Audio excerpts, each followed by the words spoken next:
জানি আমারও যেরকম এই একঘেয়ে রান্নার রেসিপি দিতে ভালো লাগে না, তোমাদেরও তেমন দেখতেও ভালো লাগে না। কিন্তু কি করবো বলো, কোনো জায়গায় ঘুরতেও যাওয়া হয় না। কোনোদিন যদি ঘুরতে যাই তোমাদের সাথে ব্লগ ভিডিও শেয়ার করবো, তখন তোমরা দেখবে। হ্যাঁ, মিক্সিটা ছিল কিন্তু খারাপ হয়ে গিয়েছে আর সারানো হয়নি। ওই জন্যই আজকে গ্রেটারে গ্রেট করেই রান্না বান্নাটা করেছি, একেবারে পুরো সাদা মাটা।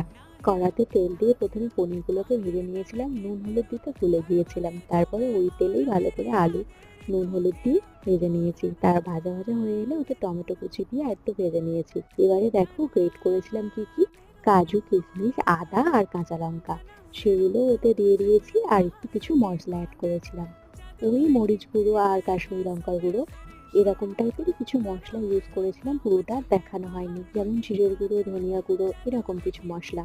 এবারে পরিমাণ মতো জল দিতে হবে, তারপরে উপর থেকে ধনেপাতা কুচি আর পনিরগুলো দিয়ে ফুটিয়ে নিলেই রেডি।